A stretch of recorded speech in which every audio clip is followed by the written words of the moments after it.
Thank you. Okay. Please mark your attendance.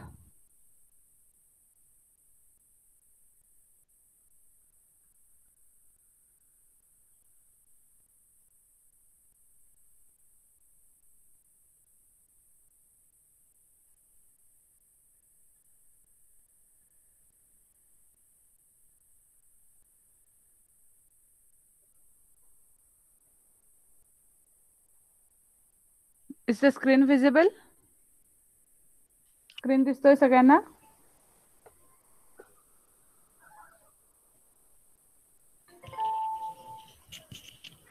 Okay, so we will start with the lecture. This is our third lecture for chemistry in general science and technology topic. Last lecture ला आपण काय काय पाहिलं होतं आठवतंय?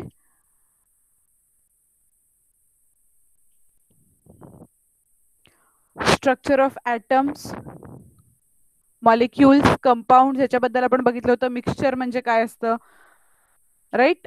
We had started with states of matter. एकदम basic पासून आपण सुरुवात केली आहे. सॉलिड्स, लिक्विड्स, गॅस काय असतात, त्याच्यानंतर त्यांच्यामधले फोर्सेस, ज्याच्यामध्ये फोर्स ऑफ अट्रॅक्शन जास्ती असतो ते सॉलिड्स असतात, कमी असतो ते गॅसेस असतात, मिनिमम मीडियम असतो ते लिक्विड स्टेट मध्ये असतात. सबलिमेशन म्हणजे काय असतं ते बघितलेलं होतं आपण. इव्हॅपोरेशन काय असतं ते पाहिलं होतं. सो ह्या बेसिक्स पासून आपण केमिस्ट्रीच्या स्टार्ट केलेलं आहे. त्याच्यानंतरच आपण स्ट्रक्चर ऑफ ॲटम शिकलो होतो आणि त्याच्यावरती डिपेंडेंट ॲटॉमिक मास नंबर म्हणजे काय आहे ते बघितलं होतं. ॲटम्सच्या शेल असतात KLMN. त्या एका शेलमध्ये किती इलेक्ट्रॉन्स असतात ते कसे कॅल्क्युलेट करायचे होते ते पाहिलं होतं. त्याच्यावर डिपेंडेंट जर एखादा ॲटम दिला, फॉर एक्झाम्पल सोडियम, आणि त्याचा ॲटॉमिक नंबर आपल्याला दिलेला आहे, तर त्या अकॉर्डिंगली आपल्याला किती इलेक्ट्रॉन्स काढायचे आहेत किंवा किती व्हॅलेन्स इलेक्ट्रॉन्स राहतील ते कसं बघायचं हेही आपण पाहिलेलं होतं. लास्ट लेक्चरचं आठवत आहे सगळ्यांना?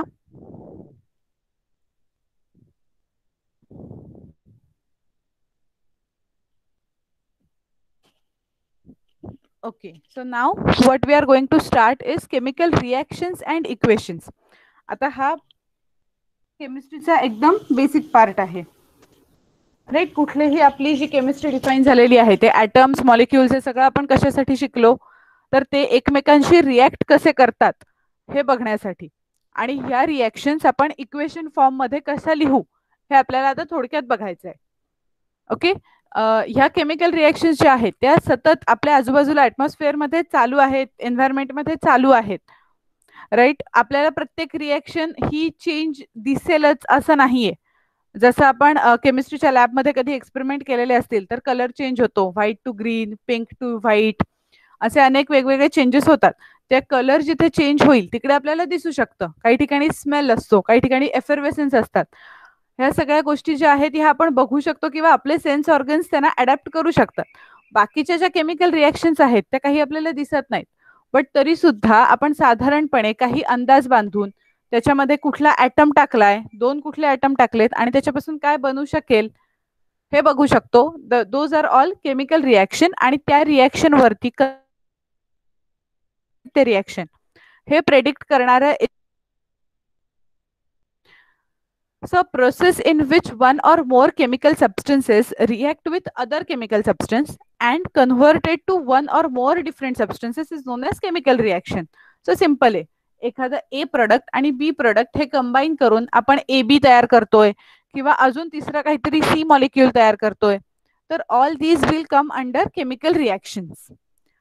Chemical equation is the symbolic demonstration of a chemical reaction. म्हणजे त्या रिॲक्शन मध्ये जे काही घडतंय ते आपण कसे दाखवू. ऑन पेपर आपल्याला सगळ्या गोष्टी लिहायच्या आहेत, काय घडलंय ते आपण थोडी ना दोन लिक्विड्स एकत्र टाकून दाखवू शकणार नाही पेपरवर, राईट? आणि ते जर आपल्याला एकदा बघितलेली रिॲक्शन कुठेतरी नोट डाऊन करून ठेवायची, रिपीटेडली आपल्याला त्याचा अनुभव किंवा कशी होतीये ते शिकायचं आहे, तर दरवेळेला दोन केमिकल्स मिक्स करणं इज नॉट पॉसिबल. मग त्याच्यासाठी उपाय काय आहे आपल्याकडे, तर we write that in form of equation. So जे कुठले ते दोन जे रिॲक्शन ऍक्च्युअल मध्ये घडतीये त्यांचं जे रिप्रेझेंटेशन आपण पेपरवर करतो that is known as chemical equation. It is represented through symbols and formulae. आता ह्यामध्ये काय होतं की जे सिम्बल्स आहेत ते ठरलेले आहेत. एखाद्या ऍटमचा, एखाद्या एलिमेंटचा जो सिम्बॉल आहे, तर आता पिरियॉडिक टेबल तुम्ही शिकलाय कधी ना कधी 10th पर्यंत. पिरियॉडिक टेबल हे नाव ऐकलेलं आहे सगळ्यांनी?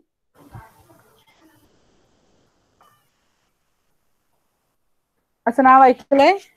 Okay, what does it represent? Periodic table मधनं काय कळतं आपल्याला?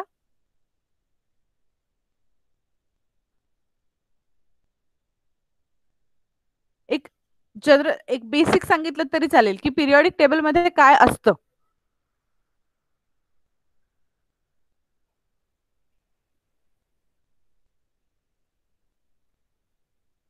Atomic number of atoms, correct.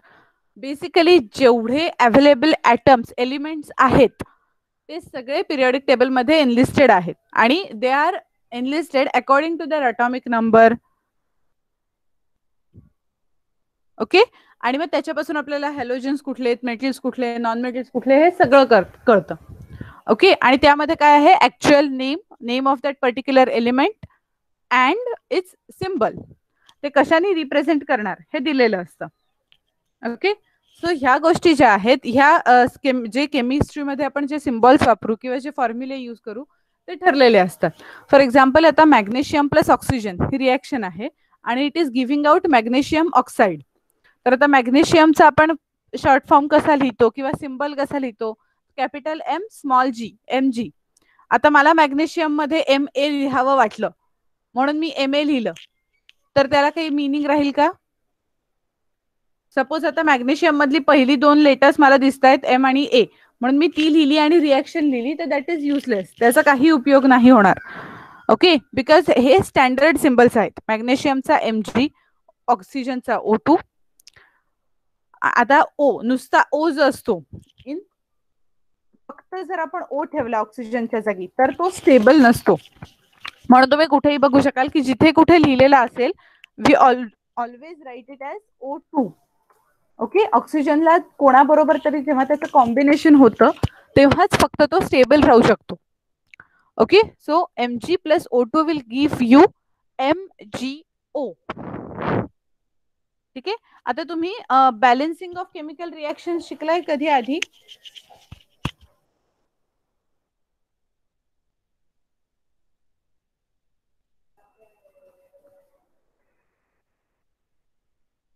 Balancing of chemical reactions असा कुठला पार्ट तुम्ही शिकला आहात का?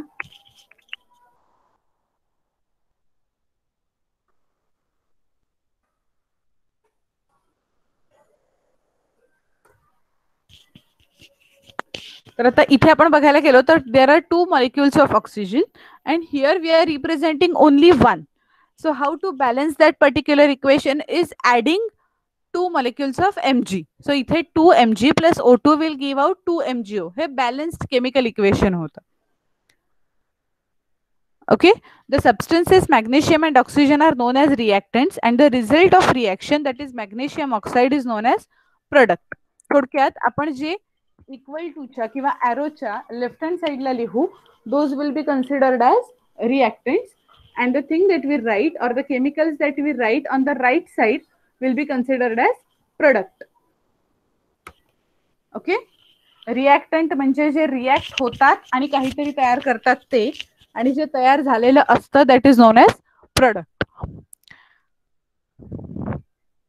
Remember, the total mass of the elements present in the products of a chemical reaction has to be equal to the total mass of the elements present in the reactants. आपण मागच्या लेक्चरलाच बघितलेलं होतं की atomic mass जे आहे ते दोन element जेव्हा कंबाईन होतील तेव्हा त्याच्यामध्ये काहीही चेंजेस झाले तरी ते ना जास्ती होत ना कमी होत. रिॲक्टंट्सच्या साईडचं आणि प्रोडक्टच्या साईडचं ॲटॉमिक मास हे सारखं राहायला पाहिजे. It should remain same. Okay, the number of atoms of each element always remains same before and after the chemical reaction. So before आणि after chemical reaction आपल्याला कुठल्या दोन गोष्टी लक्षात ठेवायच्या आहेत? atomic mass, total mass, आणि second is number of atoms. हे दोनही बॅलन्स्ड राहायला पाहिजेत कुठल्याही केमिकल इक्वेशन मध्ये, केमिकल रिएक्शन मध्ये. Now, types of chemical reactions. Following are the major types of chemical reaction: combination, decomposition and displacement. Okay. तर आता त्याच्यापैकी प्रत्येकाचं आपल्याला थोडंसं बघायचं आहे. नावावरनच बऱ्याचशा गोष्टी क्लिअर होत आहेत. कॉम्बिनेशन म्हणजे काय? Wien two or more substances that is elements or compounds react to form a single product. Such reaction is known as combination reaction. Now, exam मध्ये ह्या पर्टिक्युलर पार्टवर कसा क्वेश्चन येऊ शकतो? एखादी रिॲक्शन मेन्शन केली जाईल आणि identify whether which type of reaction under which group you are going to categorise this particular reaction, हा क्वेश्चन विचारला जाऊ शकतो. ओके. सो हे जे टाइप्स आहेत बेसिक 3 ते कायम लक्षात ठेवा. कुठल्याही कॉम्पिटिटिव्ह एक्झामसाठी all of these are necessary. Okay. So when two or more substances react to form single product, म्हणजे दोन किंवा त्याच्याहून जास्ती रिॲक्टंट्स आहेत. म्हणजे लेफ्ट हँड साईडला दोन किंवा त्याच्यापेक्षा जास्ती मॉलिक्युल्स आपल्याला दिसत आहेत, जास्ती गोष्टी आपल्याला दिसत आहेत, आणि राईट हँड साईडला फक्त एकच गोष्ट दिसते. ह्याचा अर्थ काय? That reaction is combination reaction. Because जे आपण पहिल्यांदा ऍड केलेलं आहे ते मॉलिक्युल्स एकमेकांशी कंबाईन होणार आहेत आणि एक मॉलिक्यूल तयार करणार आहेत, एक प्रोडक्ट तयार करणार आहेत. फॉर एक्झाम्पल आपण बघू शकतो कॅल्शियम ऑक्साईड आहे आता इथे CaO plus H2O, that is water. It will give you CaOH twice, that is calcium oxide plus water will give you calcium hydroxide. ठीक आहे. आता लेफ्ट हँड साईडला आपण कॉम्बिनेशन का म्हणलं याला कॉम्बिनेशन रिएक्शन? तर जर लेफ्ट हँड साईडला पाहिलं तर कॅल्शियम ऑक्साईड जो आहे तो एक मॉलिक्यूल आहे, H2O हा एक मॉलिक्यूल आहे, सो दोन मॉलिक्युल्स आहेत. आणि प्रोडक्ट साईडला जर आपण बघायला गेलो तर calcium hydroxide that is CaOH twice हा एकच मॉलिक्यूल आहे, बरोबर. त्यामुळे दोन किंवा जास्ती मॉलिक्युल्स हे लेफ्ट हँड साईडला आहेत आणि एकच मॉलिक्यूल राईट हँड साईडला आहे. So number of reactants is more than number of products and number of products is only single. Therefore, this reaction is known as combination reaction. As illustrated in the above reaction, calcium oxide and water reacted or combined to form a single product known as calcium hydroxide. The chemical reaction in which heat is also released along with the formation of product is known as exothermic chemical reaction. Okay, exoचा meaning असतं बाहेर पडणं आणि thermic म्हणजे heat. So ज्या reaction मधून heat बाहेर पडेल अशा रिॲक्शनला आपण म्हणतो एक्झोथर्मिक. आणि there is opposite of exothermic which is, माहितीये नाव काय असतं एक्झोथर्मिकच्या अपोजिट कुठली रिॲक्शन असते? Can you write that name in the chat box?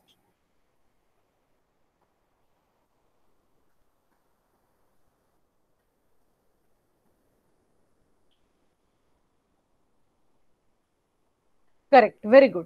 And the meaning of endothermic?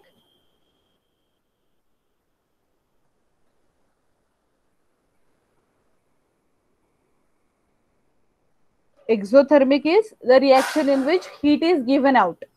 Endothermic is the reaction in which heat is consumed. For the reaction to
hello,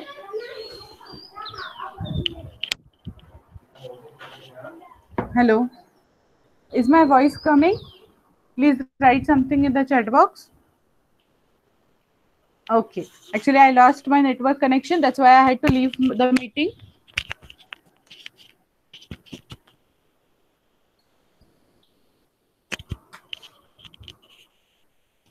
Okay, I'll present now.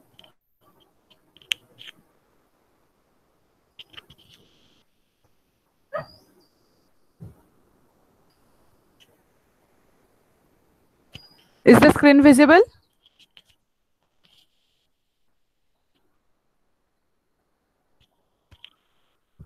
Very good. Okay, yes. So, exothermic reaction in which heat is given out. Endothermic reaction is the one in which heat is consumed. Right? So now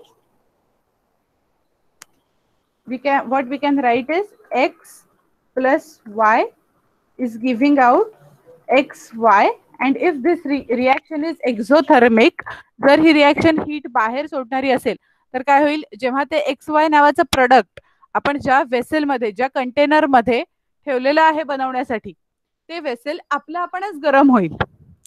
Why? Because heat has been given out by that particular reaction. Exactly opposite जर मी अशी reaction लिहिते आहे की A plus B is giving me A B आणि ही endothermic reaction आहे, तर रूम टेम्परेचरला म्हणजे जे काही आपलं 25, 26, 27 डिग्री सेल्सिअस जे काही टेम्परेचर त्यावेळेला असेल त्या पर्टिक्युलर टेम्परेचरला कदाचित ती रिएक्शन व्हायला जास्ती वेळ लागेल आणि ती रिएक्शन फास्ट होण्यासाठी because it is absorbing energy, ती रिएक्शन फास्ट होण्यासाठी if we boil that particular sample or heat that particular sample a little bit, ती रिएक्शन जास्त फास्ट होईल. Is it clear? मी हे का सांगतेय तर क्वेश्चन जे येतात ते लॉजिकल असतात आणि त्याच्यामध्ये हा क्वेश्चन विचारला जातो, if the reaction is exothermic what will happen to container. Okay, so exothermic आहे, heat will be given out and container will be hot. Secondly endothermic रिएक्शनला फास्ट करण्यासाठी आपण काय करू शकतो, तर we are going to heat that particular sample. Those two molecules are needed to be heated, only then the reaction will be quick because that particular sample is absorbing the heat.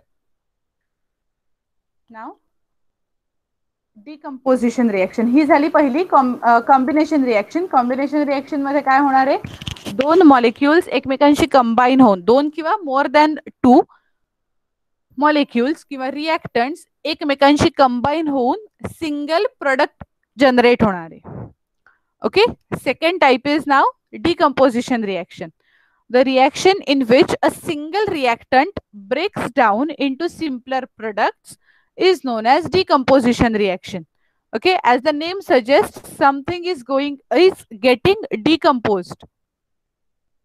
Right. So आता एकच reactant आहे, जसं की आपण ह्या reaction मध्ये बघू शकतोय, फेरस सल्फेट नावाचा एकच रिएक्टंट आहे, त्याला हीट प्रोव्हाइड केली आपण, that H is added by mistake, heat provide केली तर त्याचा Fe2O3 plus SO2 plus SO3. आता आपण बघू शकतो डिकम्पोजिशन रिएक्शन आणि कॉम्बिनेशन रिएक्शन मध्ये एक्झॅक्ट अपोजिट काय आहे. कॉम्बिनेशन रिएक्शन मध्ये रिएक्टंट साइडला दोन मॉलिक्युल्स होते किंवा दोन पेक्षा जास्ती होते आणि प्रोडक्ट साइडला एकच होता, आणि डिकम्पोजिशन रिएक्शन मध्ये मात्र रिएक्टंट साइडला एकच मॉलिक्युल आहे आणि प्रोडक्ट साइडला मात्र more than one molecule is present.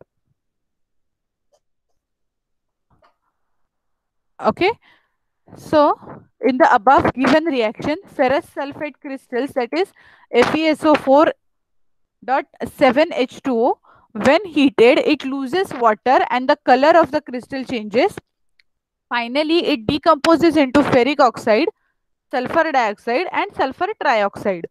So decomposition reaction मध्ये आपण काय बघितलंय, left hand side ला there is a single molecule and on the right hand side there are more than two molecules, or at least two molecules will be there. So that is, this compound is being decomposed आणि म्हणून the name of the reaction is decomposition reaction. Now the third is displacement reaction. The reaction in which an element displaces or removes another element is known as displacement reaction. आता ह्यामध्ये आपण काय बघू शकतो, displacement मध्ये काय होणार, Fe ion आहे plus CuSO4 copper sulphate will give you FeSO4. आता हा जो CuSO4 होता, कॉपरला अटॅच्ड SO4 होता, तो आपला डिस्प्लेस झालाय आणि तो Fe ला जाऊन अटॅच झालेला आहे. Okay, releasing that copper molecule or copper element free. So Fe plus CuSO4 will give you FeSO4 plus Cu. So आता इथे काय झालेलं आहे, SO4 ची सल्फेटची डिस्प्लेसमेंट झालेली आहे, त्यांनी जागा पोझिशन सोडून तो दुसऱ्या पोझिशनला गेलाय. Therefore this reaction is known as displacement reaction. In the above given reaction, iron displaced copper from copper sulfate solution and it forms iron sulfate, rendering copper free. Okay, तर तीन आपण टाइपच्या रिएक्शनच्या बेसिक 3 टाइप्स होते ते बघितले.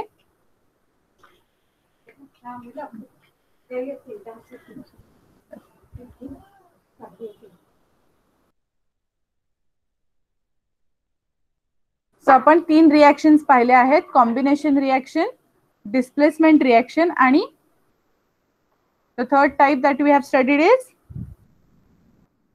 decomposition reaction. तिन्ही मधला difference कळलाय? एखादी reaction समोर आली तर ती कुठल्या टाइपची आहे ती आयडेंटिफाय करता येईल? Please write in the chat box.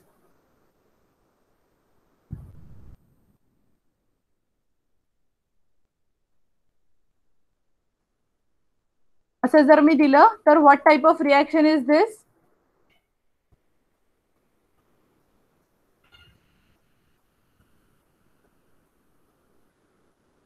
You can have these questions in your exam की हे XY giving out X plus Y असा आहे, तर which type of reaction is this? Is it combination reaction? Is it displacement reaction? Or is it decomposition reaction? Correct. आपल्याला reactant साइडला एकच molecule आहे आणि प्रोडक्ट साइडला मात्र 2 आहेत. So this is decomposition reaction. Second, if I right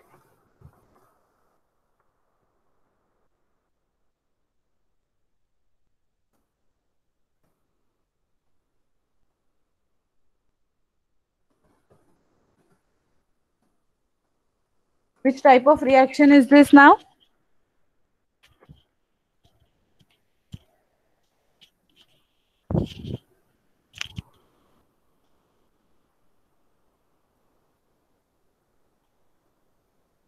Tejashri, Laksh, I want answers from you also. Sania एकटीच answer करते. Correct Sania, very good. Displacement, it is a displacement reaction. आणि आपण तिसरी पण रिएक्शन लिहूनच टाकूया की कॉम्बिनेशन रिएक्शनचं रिप्रेझेंटेशन कसं होईल. X plus Y is giving you XY. So this is considered under combination reaction. Okay, 3 types clear झालेत. एक्झाम मध्ये जर ह्या प्रकारे कुठली आली, ऍक्च्युअल एलिमेंट घेऊनही रिएक्शन येऊ शकते किंवा असे सिंबल XY ABCD असे सिंबल्स घेऊनही रिएक्शन येऊ शकते. ओके, सो ह्याच्यापैकी कुठलाही फॉर्म आला तरी you should be able to answer. Simple आहे. डिस्प्लेसमेंट मध्ये एक गोष्ट दुसरीकडे गेलेली दिसतीये. डिकम्पोजिशन मध्ये रिएक्टंट साइडला 1, प्रोडक्ट साइडला मोर दॅन 2 और मोर दॅन 2. कॉम्बिनेशन रिएक्शन मध्ये रिएक्टंट साइडला 2 और मोर दॅन 2, प्रोडक्ट साइडला सिंगल. जसं नाव आपल्याला सांगतंय त्याचप्रमाणे रिएक्शन जातीये. काहीतरी कंबाईन होतंय, काहीतरी डिकम्पोज होतंय, काहीतरी डिस्प्लेस होतंय. Next is oxidation and reduction. If a substance gains oxygen during a reaction it is known as oxidation. As name suggest, oxidation ह्या नावातच मुळात ऑक्सिजनचा कुठेतरी फेंट असा उल्लेख आहे. सो अशी रिएक्शन ज्याच्यामध्ये ऑक्सिजन रिएक्टन्स मध्ये एंटर होईल त्या रिएक्शनला ऑक्सिडेशन रिएक्शन म्हणतात. On the other hand, in the reaction if a substance loses oxygen it is known as reduction. So these are opposite terms. Oxidation is opposite to reduction. Oxidation as name suggest oxygen मिळणार आहे आणि reduction oxygen बाहेर पडणार आहे. CuO that is copper oxide plus hydrogen on heating will give you copper plus H2O that is water. तर आता ह्या reaction मध्ये काय झालेलं आहे, कॉपर ऑक्साईडनी त्याचा जो ऑक्सिजन होता तो देऊन टाकलेला आहे, राईट. त्याचं ऑक्सिजन दिल्यामुळे कॉपरचं काय झालंय, रिडक्शन. आणि हायड्रोजननी त्याचा तो जो कॉपरनी दिलेला ऑक्सिजन होता तो हायड्रोजननी स्वतःकडे घेतलेला आहे आणि म्हणून हायड्रोजनचं झालंय ऑक्सिडेशन आणि तो बनलाय H2O.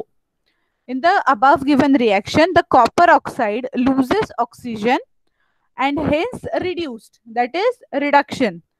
And on the other hand, hydrogen gains oxygen and hence oxidized. Therefore, this is known as oxidation. Is it clear now? Oxidation reduction कळलंय. अगेन एक्झाम मध्ये काय क्वेश्चन येऊ शकतो, केमिकल रिएक्शन दिली जाऊ शकते जशी आता समोर दिलेली आहे. Copper oxide plus hydrogen on heating will give you copper plus H2. Which of the following is getting oxidized? Which of the following is getting reduced? असा क्वेश्चन येऊ शकतो, आलेले आहेत असे क्वेश्चन. ओके, सो जर ह्याच्या मागचा प्रिन्सिपल माहित असेल, ही रिएक्शन व्यवस्थित कळलेली असेल, only in that case you will be able to answer this question. Okay, suppose मी तुम्हाला अशी रिएक्शन आता दिली,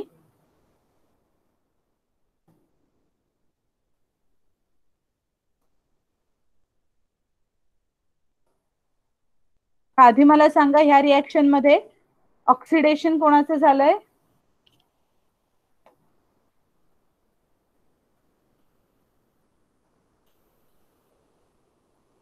AO plus be giving you A plus BO असं सिंबॉलिक दिलेलं आहे. तर ऑक्सिडेशन कोणाचं झालंय, बीच, आणि रिडक्शन कोणाचं झालंय तर एच. एक गोष्ट ओळखता आली की दुसरी गोष्ट सोपी आहे ओळखणं, राईट. ज्याच्यापासून ऑक्सिजन सुटून जातोय त्याचं रिडक्शन झालं आणि ज्याच्याकडे ऑक्सिजन ऍड होतोय त्याचं ऑक्सिडेशन झालं. Okay, now next is corrosion. Corrosion बद्दल आपण बऱ्याच वेळेला ऐकलेलं आहे. When a metal is attacked by a substance found in the immediate environment, such as moisture, acids, etc., it is known as corrosion. For example, black coating.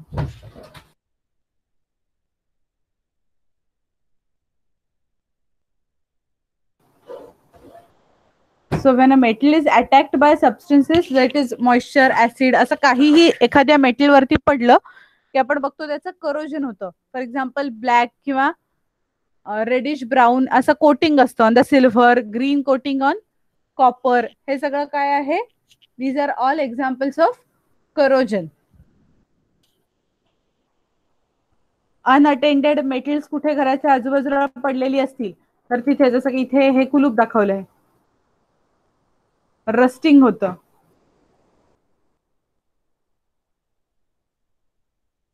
Now next is rancidity. When fats and oils are getting oxidized, the process is known as rancidity. Okay, जेव्हा fats किंवा ऑइल्सचं oxidation होतं या प्रोसेसला असं म्हणतात rancidity. Their smell, taste, colour et cetera also change. Likewise it made food unsafe for consumption.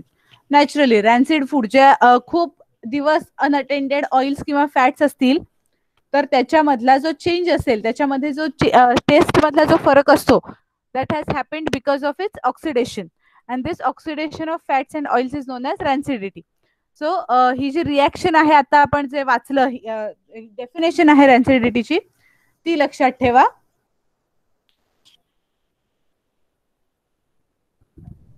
Now this was all about chemical reaction आणि त्यांची इक्वेशन्स जी आहेत ती, त्या इक्वेशन्स मधनं आपल्याला काय कळतं, त्या पर्टिक्युलर केमिकल रिएक्शन्स मधनं आपल्याला काय कळतं हे बघितलं. Now we are going to start with another basic topic from chemistry which is acids, bases and salts. हे आधी शिकलेला आहात, please write in the chat box. आधी कधी कुठे बघितलंय, ऍसिड्स काय असतात, बेसिस काय असतात, सॉल्ट्स यांच्याबद्दल ऐकलंय?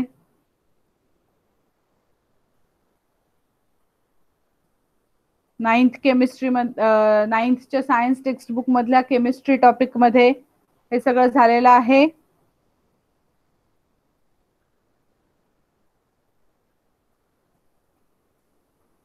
राईट. सो आता we test food sour and bitter. It is only because of presence of acids and bases respectively. So sour test जी असते, आंबट चव जी असते, that is because of acids, and bitter जी test असते, that is because of bases. Litmus, which is extracted from lichen, has purple color, but the condition is when it is neither acidic nor basic, that is neutral. आपल्याला 3 conditions माहिती आहेत, acid, base आणि neutral. या ज्या define करतो आपण त्या असतात. आणि त्यातला जो लिटमस असेल that will be in purple colour when neutral conditions are there. Litmus basically is a plant which belongs to Thallophyta, and in chemical experiment it is commonly used as an indicator. So what is the use of litmus? As indicator. So you have to remember this. The substances which odor changes in acidic or basic media are known as olfactory indicators. Acids or bases in water. Okay. pH range related acid आणि base कुठला असतो हे माहितीये? pH ऐकला असेल. pH च्या range मध्ये आपण किती रेंज ही ऍसिड साठी सेट केली आहे, कुठली व्हॅल्यू आपण न्यूट्रल साठी सेट केली आहे आणि किती व्हॅल्यू अल्कलाइन साठी आहेत, आठवतायत? ऐकले आहेत, वाचले आहेत कुठे कधी?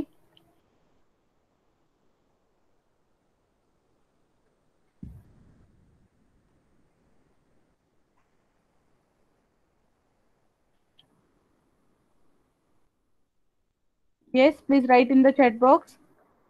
pH रेंज असं काही ऐकलंय का कुठे?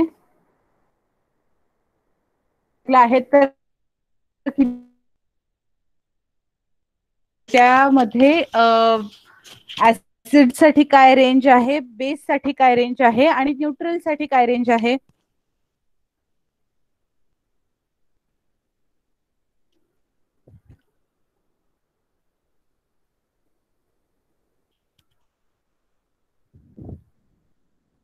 कोणीच नाही ऐकलेलं? सानिया, तनुश्री, लक्ष, तिघांपैकी एकानेही कधी pH रेंज वाचलेली नाहीये का? Write in the chat box. If yes write yes, if no write no. Okay. So pH range ही आपण कन्सिडर करताना करतो 1 to 14. And what is pH range? Is hydrogen ion concentration of that particular chemical. जे काही chemical आपण consider केलेलं आहे त्याचं हायड्रोजन आयन कॉन्सन्ट्रेशन म्हणजे त्याची pH रेंज असते आणि ती सेट केलेली आहे between numbers 1 to 14. Okay. Out of this 1 to 7 is for acid. Sorry, 1 to 6.9 is for acids, 7 is for neutral, and 7.1 to 14 is for alkalinity or bases. Is it clear? I'll repeat this. तुम्ही लिहून ठेवा तुमच्या इथे. Acid साठी 1 to 6.9 और 1 to 6, neutral साठी 7 आणि alkaline साठी 7.1 to 14 or 8 to 14. Okay, so the question can be asked depending on this, that which range is for acids, which range is for neutral, or what is the value of neutral, and which range is for alkaline. One is the most acidic. सगळ्यात जास्ती acidic जर substance कुठला असेल तर that will be categorized under the number 1. आणि जो acidity जशी जशी कमी होत जाईल, ऍसिडिक नेचर जसं जसं कमी होत जाईल तसा तसा नंबर वाढत जाईल. 1 2 3 4 5 6. 6 म्हणजे कमी ऍसिडिक, 1 म्हणजे मोस्ट ऍसिडिक, 7 म्हणजे न्यूट्रल, 8 म्हणजे पुन्हा लेस अल्कलाइन आणि 14 म्हणजे most alkaline. Is it clear? हा रेंजचा जो बॉक्स आहे तो क्लिअर झालाय. याच्यावर क्वेश्चन येऊ शकतो पुन्हा आपल्याला. ऍसिडची रेंज किती आहे ती विचारली जाऊ शकते, न्यूट्रलची व्हॅल्यू विचारली जाऊ शकते, अल्कलाइनची किंवा बेसिसची रेंज विचारली जाऊ शकते.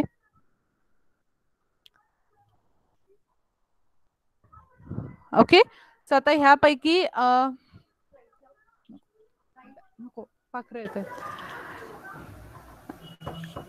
रेंज काय आहे आपली? 1 to 6 पुन्हा एकदा सांगते मी ऍसिडची 7 आणि आता वॉटरचा पीएच किती असतो कधी ऐकलंय बघितलंय वाचलंय कुठे वॉटरचा पीएच ऍसिडिक असतो 2, 3, 4 असतो की अल्कलाईन असतो 13, 14 असतो की किती असतो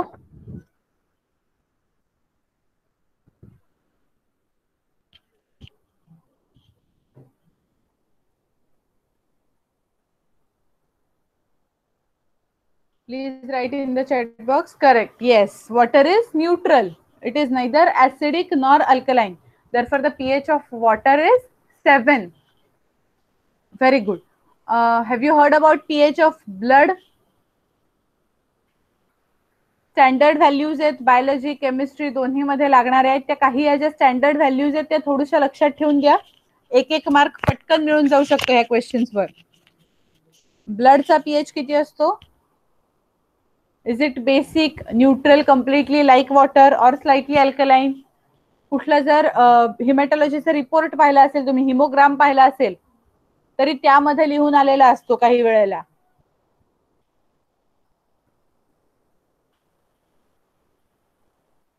it's slightly alkaline.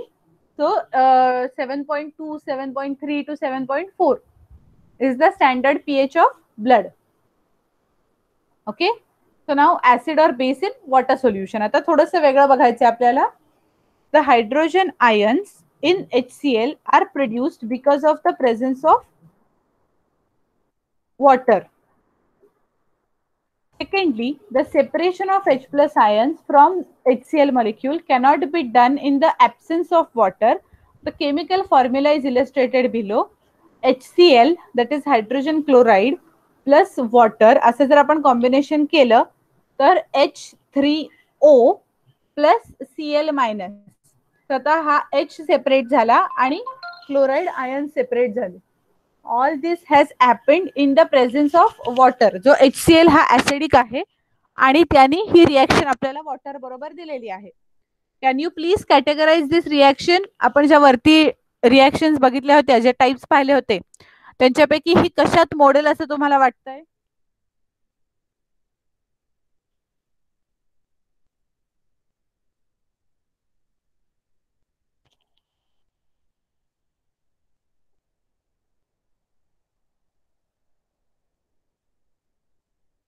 Yes, HCl plus H2O is giving you out H3O plus Cl minus ions are getting separated. तर हे कुठल्या टाइपच्या रिएक्शन मध्ये जात आहे ओके ऑक्सिडेशन Hचं ऑक्सिडेशन होत आहे आणि येस ओके ठीक आहे ऑक्सिडेशन पेक्षा दुसरं काहीतरी जे आपण कॉम्बिनेशन डिस्प्लेसमेंट आणि डिकम्पोजिशन बघितलं होतं त्यांच्यापैकी कशामध्ये कॅटेगराइज कराल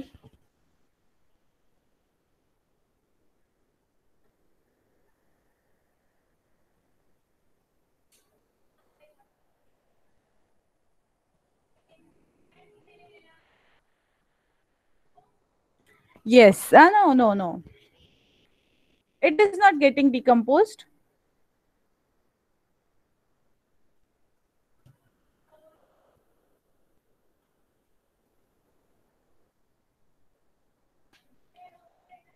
You can say that there is displacement. Exact opposite जरी झालेलं नसलं एक्स ए प्लस वाय बी आपण जशी घेतली होती की एक्झॅक्ट इकडचा तिकडे गेलेलाच आहे तसं जरी झालेलं नसलं तरी इथे डिस्प्लेसमेंट झालेली आहे H2O पैकी H त्याला जाऊन ऍड झालेला आहे सो H3O तयार झालेला आहे so we can call it as displacement reaction Furthermore, hydrogen ions cannot exist alone, but they can exist in presence of water molecules. Therefore, hydrogen ions are shown as H plus or hydronium as the chemical formula is. This is combination reaction. The bases which are soluble in water are known as alkalis, but all bases are not soluble in water. If water is added to concentrated acid, then heat is generated. Mixing of an acid or base, the water results into decrease in the concentration of ions per unit volume and the process is known as dilution. Okay. So हे सगळं होतं एक basic ऍसिडची कल्पना काय आहे alkalis म्हणजे काय आहे आणि त्यांचा वॉटर बरोबरचा काय रोल असतो ठीक आहे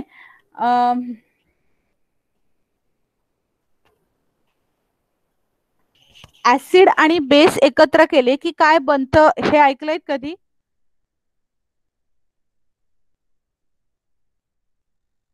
acid plus base will give out what?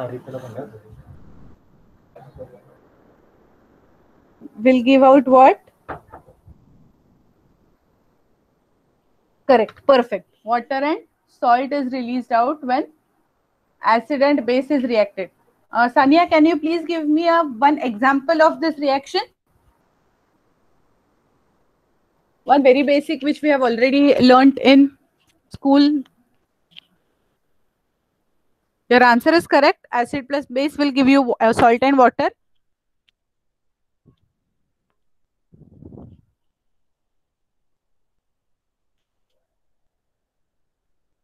Just write the example. Commonest example is sodium hydroxide, that is NaOH, plus HCl. NaOH हे झालं सोडियम हायड्रॉक्साइड हा आपला होता बेस आणि HCl हे आपला आहे acid and this will give you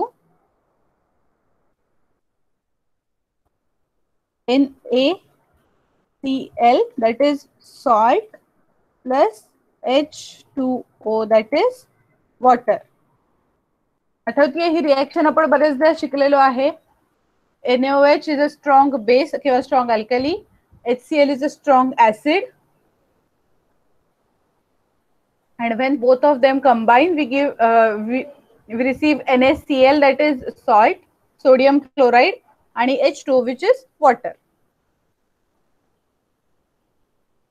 Now, pH scale.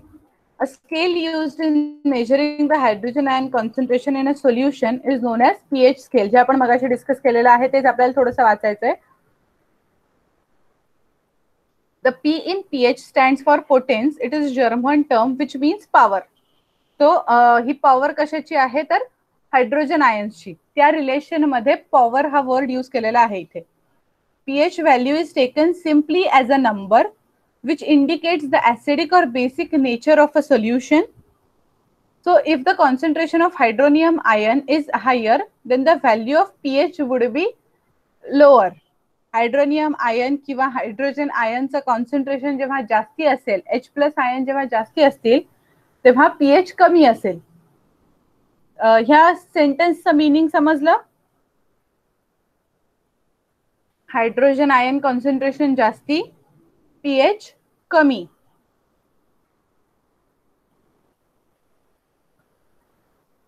Please write in the chat box. कळलं ह्या सेंटेन्सचं मीनिंग काय होत आहे?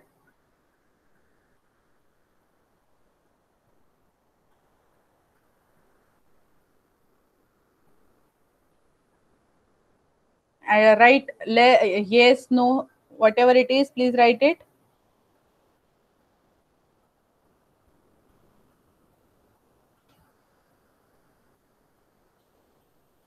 जेव्हा हायड्रोजन आयन्स आपल्या सोल्युशन मधले वाढलेले आहेत त्याचा अर्थ आता फॉर एक्झाम्पल आपण HCl घेतलंय राईट, म्हणजे काय होणार आहे, हायड्रोजन आयन्स जास्ती असणार आहेत आणि जितके हायड्रोजन आयन्स जास्ती तितकं ते कंपोनेंट, तो जो पर्टिक्युलर सबस्टन्स आहे, सोल्युशन आहे, ते तितकं जास्त ऍसिडिक आणि जितकं सोल्युशन जास्ती ऍसिडिक तितकं त्याचा पीएच कमी.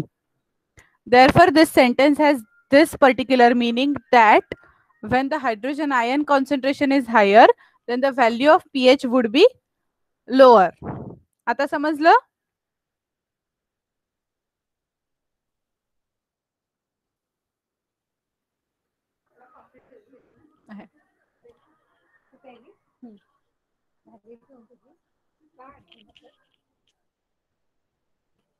Very good.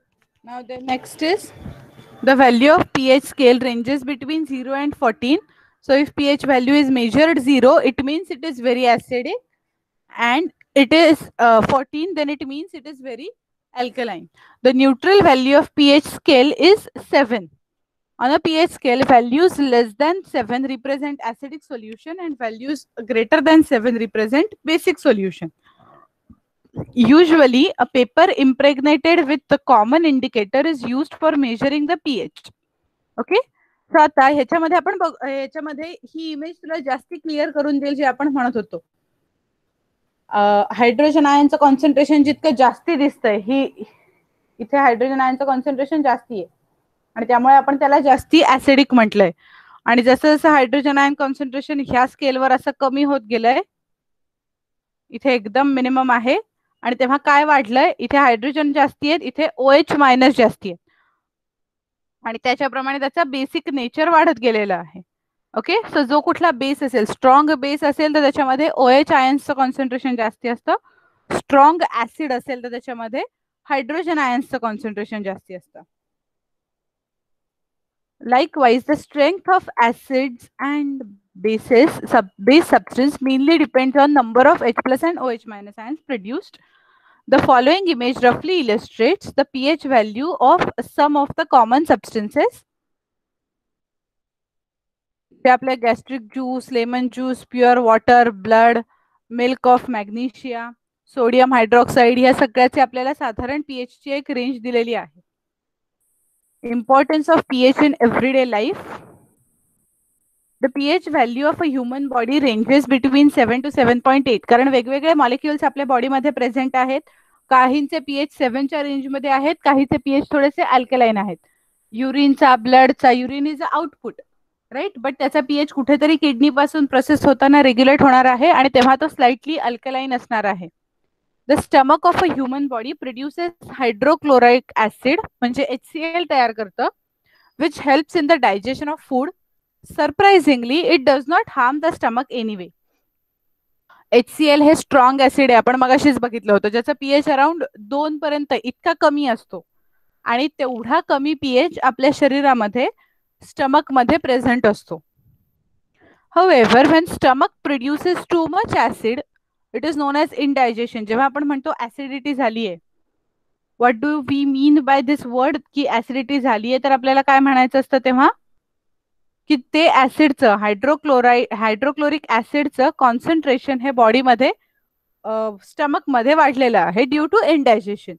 It causes pain and irritation. To get relief from this pain, doctors suggest the use of bases known as antacids. आता जेव्हा आपण ऍसिडिटी वाढली आहे म्हणजे कुठल्या तरी ऍसिडचं, मेनली हायड्रोक्लोरिक ऍसिडचं कॉन्सन्ट्रेशन आपल्या बॉडी मधलं वाढलेलं आहे किंवा त्याची अमाऊंट वाढली आहे, ती कमी करण्यासाठी काय करता येऊ शकतं, तर अँटासिड. अँटासिड म्हणजे काय, which will act opposite to acid and the substance that act opposite to acid is a base. आणि त्यामुळे आपण जेव्हा बेस ऍड करू त्यामुळे तेव्हा त्याचं सॉल्ट आणि वॉटर मध्ये फॉर्मेशन होईल आणि ऍसिडिटी कमी होईल. These antacids neutralize and control the increased amount of acid. The teeth, which are made up of calcium phosphate, is the hardest substance in the body. However, when the pH in the mouth decreases, it corrodes the teeth. Okay, so we have to maintain this pH in the body of human being as well. The salt normally is formed by the combination of hydrochloric acid and sodium hydroxide. जे आपण reaction वरती लिहिलेली आहे, same reaction is mentioned here.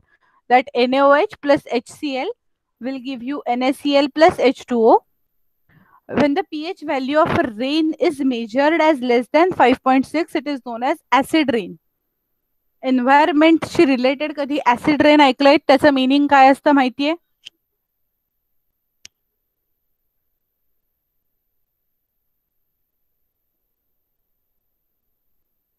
कुठले acids mainly acid रेनच्या मध्ये identify केलेले आहेत किंवा रिएक्शन्स मधनं बघितलेले आहेत? आठवतंय कधी शाळेत शिकलेले एन्व्हायरमेंट पर्यावरण विषयामध्ये ऐकलं असेल, ऍसिड रेन मध्ये कुठले 3 मेन ऍसिड्स रोल प्ले करतात? 2.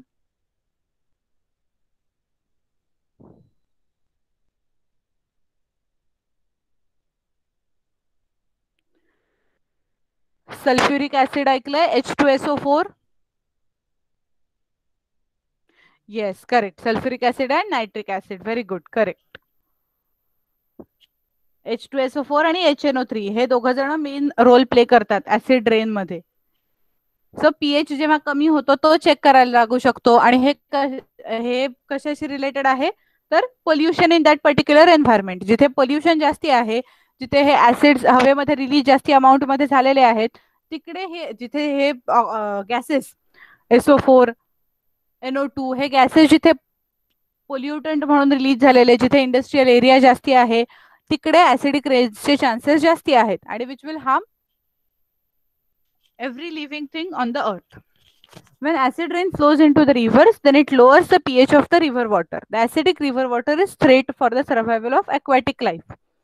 So हे तर बेसिक आहे की जेव्हा असा ऍसिड रेन पाण्यामध्ये ऍड होईल, कुठूनही ऍड होईल, कुठल्याही सोर्समध्ये, it will be harmful for that particular flora and fauna. तिथे त्या एरियामध्ये जेवढे काही प्राणी राहत आहेत, जितकी काही झाडं आहेत, त्या सगळ्यांसाठी हार्मफुल असेलच.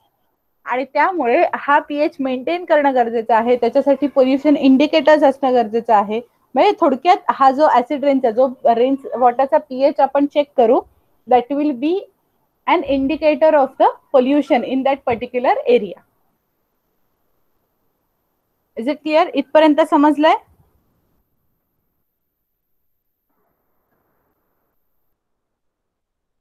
थोडासा पुढचा पार्ट आहे तोही आपण करून टाकूया आताच. Bleaching powder is produced by the action of chlorine on dry slaked lime and it is represented as CaOCl2. It is normally used. Bleaching powder कुठे कुठे वापरतात आपल्याला माहितीये. बेकिंग सोडा हा याचा केमिकल फॉर्म्युला लक्षात ठेवा. ब्लिचिंग पावडरचा CaOCl2 कुठेतरी लिहून ठेवा. बेकिंग सोडाचा काय आहे? NaHCO3 केमिकल फॉर्म्युली आणि त्याचं कॉमन नेम हे विचारलं जाऊ शकतं, त्याच्यासाठी लक्षात ठेवा. बेकिंग सोडासाठी NaHCO3, ब्लिचिंग पावडरसाठी CaOCl2 आणि washing सोडासाठी Na2CO3 into 10H2 or .10H2. Plaster of Paris is white powder that doctors use as plaster for supporting fractured bones and its chemical formula is CaSO4.H2. Okay, so हे जे चार आता आपण standard फॉर्म्युले पाहिले तेवढे फक्त लक्षात ठेवा, कारण त्यांचा केमिकल फॉर्म्युला आणि नाव हे बऱ्याच वेळेला विचारलं गेलेलं आहे. So it is important. Okay, so is it clear? आज जे लेक्चर मध्ये आपण बघितलं ते सगळं क्लिअर झालंय? कुठे काही डाऊट्स आहेत?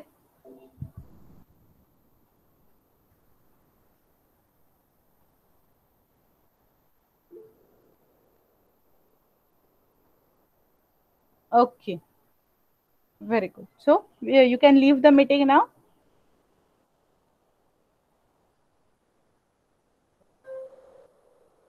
Thank you and bye.